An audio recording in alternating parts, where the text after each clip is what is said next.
നമുക്കെല്ലാവർക്കും യോസേഫിന്റെ കഥ അറിയാമായിരിക്കും അല്ലേ? സ്വപ്നങ്ങൾ, ചതി, പിന്നെ അവസാനം ക്ഷമയുടെ ഒരു വലിയ പാഠം. ശരിക്കും പറഞ്ഞാൽ നമ്മുടെയൊക്കെ ജീവിതത്തിൽ എവിടെയൊക്കെയോ തൊട്ടുപോകുന്ന ഒരു കഥയാണിത്. അപ്പൊ നമുക്ക് ആ കഥയിലേക്ക് ഒന്നുകൂടെ ഒന്ന് ഇറങ്ങിച്ചെന്നാലോ? അപ്പോ ഇതാണ് നമ്മുടെ ആദ്യത്തെ ചോദ്യം.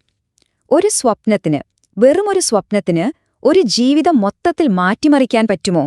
യോസഫിന്റെ ജീവിതം നോക്കിയാൽ അതിന്റെ ഉത്തരം യെസ് എന്ന് തന്നെയാണ്. കഥ തുടങ്ങുന്നത് യാക്കോബിന്റെ വീട്ടിലാണ്. അവിടെ ഒരച്ഛൻ തന്റെ പ്രിയപ്പെട്ട മകന് സ്നേഹത്തോടെ കൊടുത്ത ഒരു സമ്മാനം.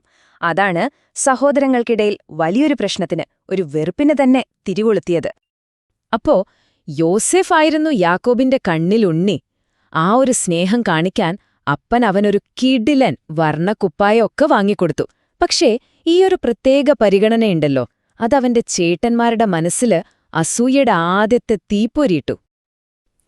ആ അസൂയ ആളിക്കത്താൻ തുടങ്ങിയ സമയത്താണ് എരുതിയിൽ എണ്ണ ഒഴിക്കുന്നത് പോലെ യോസേഫിന്റെ 2 സ്വപ്നങ്ങൾ വരുന്നത്. ഒന്നാമത്തെ സ്വപ്നത്തിൽ പാടത്ത് കെട്ടിവെച്ച ധാന്യക്കറ്റുകൾ, സഹോദരന്മാരുടെ കറ്റകളെല്ലാം യോസേഫിന്റെ കറ്റയുടെ മുന്നിൽ കുമ്പിടുന്നു. രണ്ടാമത്തെ സ്വപ്നം അതിലും വലുതായിരുന്നു. സൂര്യനും ചന്ദ്രനും പിന്നെ 11 നക്ഷത്രങ്ങളും അവനെ വണങ്ങുന്നു. അതിന്റെയൊക്കെ അർത്ഥമെന്താ? ഒരു ദിവസം താൻ ഇവരെ എല്ലാവരെയും ഭരിക്കും എന്നല്ലേ? അപ്പോ ഇതാണ് ആ വീട്ടിലെ പ്രശ്നത്തിന്റെ മെയിൻ കാരണം. ഒരു സൈഡില് അപ്പന്റെ ഓമന, മറ്റേ സൈഡില് അത് കണ്ട് കലിപ്പില് നിൽക്കുന്ന ചേട്ടന്മാര്. പോരാത്തതിന് ഞാൻ നിങ്ങളെ ഭരിക്കും എന്നൊക്കെ പറയുന്ന പോലത്തെ സ്വപ്നങ്ങളും. ശരിക്കും പറഞ്ഞ ആ സ്വപ്നങ്ങളാണ് അവരുടെ അസൂയയെ അടക്കാൻ പറ്റാത്തൊരു വെറുപ്പാക്കി മാറ്റിയത്. ആ വെറുപ്പ് അത് വെറുതെ അവിടെ നിന്നില്ല. അത് വളർന്ന് യോസെഫിന്റെ ജീവിതം തലകീഴായി മറിക്കുന്ന ഒരു വലിയ ചതിയിലേക്കാണ് അവരെ കൊണ്ടെത്തിച്ചത്. ഒന്ന് ആലോചിച്ചു നോക്കിയേ, അവന്റെ ജീവിതം തകർന്നു വീണത് എത്ര പെട്ടെന്നാണെന്ന്. ആദ്യം സ്വന്തം ചേട്ടന്മാർ തന്നെ അവനെ ഒരു പൊട്ടക്കിണറ്റിലിട്ടു. പിന്നെ അതുവഴി പോയ കച്ചവടക്കാർക്ക് അവനെ വിറ്റു. അങ്ങനെ അവൻ ഈജിപ്തിൽ ഒരു അടിമയായി, പൊത്തിഫർന്നു പേരുള്ള ഒരു വലിയ ഉദ്യോഗസ്ഥന്റെ വീട്ടിൽ. പക്ഷെ കഷ്ടകാലം അവിടെയും തീർന്നില്ല. ആ വീട്ടിലെ യജമാനന്റെ ഭാര്യ ഒരു കള്ളം പറഞ്ഞ് അവനെ ജയിലിലും അടച്ചു. അപ്പോ ഇത്രയും വലിയൊരു ക്രൂരത ചെയ്തിട്ട് അവരതെങ്ങനെ ഒളിപ്പിച്ചു? അവര് നേരെ അപ്പന്റെ അടുത്തേക്ക് പോയി. യോസേഫിന്റെ ആ വർണ്ണക്കുപ്പായമുണ്ടല്ലോ, അതൊരു മൃഗത്തിന്റെ രക്തത്തിൽ മുക്കി കാണിച്ചിട്ട് പറഞ്ഞു അവനെ ഒരു കാട്ടുമൃഗം കൊന്നു. പാവം യാക്കോബ് ആ വാർത്ത കേട്ട് തകർന്നുപോയി. പക്ഷേ കഥ ഇവിടെ തീരുന്നില്ല. ജീവിതത്തിന്റെ ഏറ്റവും വലിയ ഇരുട്ടിൽ, ആ ജയിലറയ്ക്കുള്ളിൽ ഒരു വെളിച്ചം കാത്തിരിപ്പുണ്ടായിരുന്നു. സത്യം പറഞ്ഞാൽ അത് യോസേഫിന്റെ തകർച്ചയുടെ അവസാനമായിരുന്നില്ല, മറിച്ച് അവന്റെ ഉയർച്ചയുടെ തുടക്കമായിരുന്നു. അതെങ്ങനെയാണെന്നല്ലേ? യോസെഫിന് ദൈവം കൊടുത്തൊരു പ്രത്യേക കഴിവുണ്ടായിരുന്നു, സ്വപ്നങ്ങളുടെ അർത്ഥം പറയാനുള്ള കഴിവ്. ജയിലിൽ വച്ച് കൂടെയുള്ള 2 തടവുകാരുടെ സ്വപ്നങ്ങൾക്ക് അവൻ അർത്ഥം പറഞ്ഞു. അവൻ പറഞ്ഞതുപോലെ തന്നെ കൃത്യമായി സംഭവിക്കുകയും ചെയ്തു. അങ്ങനെയിരിക്കുമ്പോഴാണ് കഥയിലെ ഏറ്റവും വലിയ ട്വിസ്റ്റ് വരുന്നത്. ഈജിപ്തിലെ രാജാവ്, സാക്ഷാൽ ഫറവോൻ, ഒരു വിചിത്രമായ സ്വപ്നം കാണുന്നു. രാജ്യത്തുള്ള ഒരു പണ്ഡിതന്മാർക്കും അതിന്റെ അർത്ഥം പറയാൻ പറ്റില്ല. രാജാവ് ആകെ ടെൻഷനിലായി.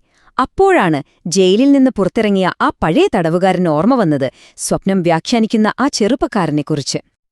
അങ്ങനെ യോസേഫിനെ രാജാവിന്റെ മുന്നിൽ കൊണ്ടുവന്നു.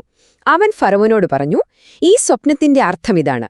വരാൻ പോകുന്നത് 7 വർഷത്തെ വലിയ സമൃദ്ധിയാണ്. പക്ഷേ അതിനുശേഷം ഇന്നേവരെ കണ്ടിട്ടില്ലാത്ത അത്രയും ഭീകരമായ 7 വർഷത്തെ ക്ഷാമവും വരും. ഇത് കേട്ട് ഫറവോൻ ശരിക്കും ഞെട്ടിപ്പോയി. അദ്ദേഹം പറഞ്ഞു, ഇത്രയും ജ്ഞാനമുള്ള ഒരാൾ വേറെയില്ല.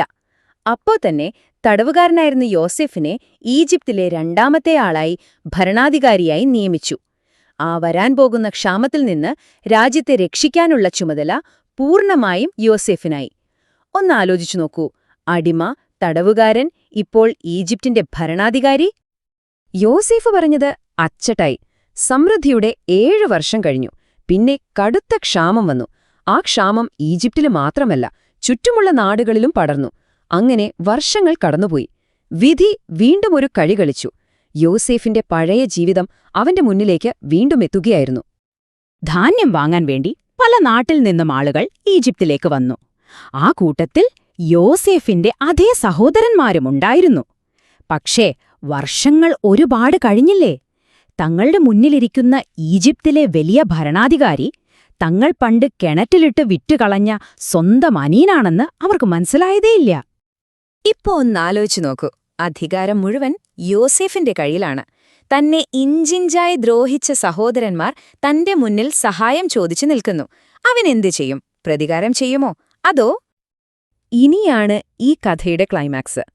ശരിക്കും പറഞ്ഞാൽ ഇതിലെ ഏറ്റവും മനോഹരമായ ഭാഗം.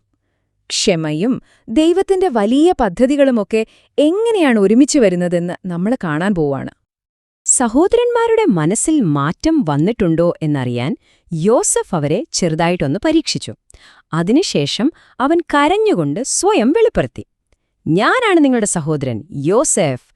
അവരാകെ പേടിച്ചു വിറച്ചുപോയി.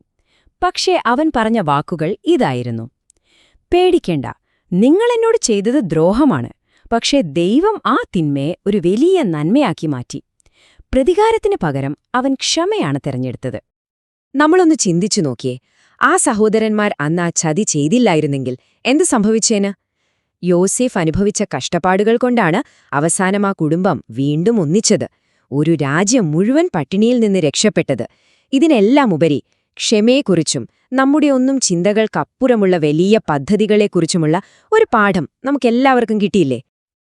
അപ്പോ യോസേഫിന്റെ ഈ കഥ നമ്മളോടും ചില കാര്യങ്ങൾ ചോദിക്കുന്നുണ്ട്.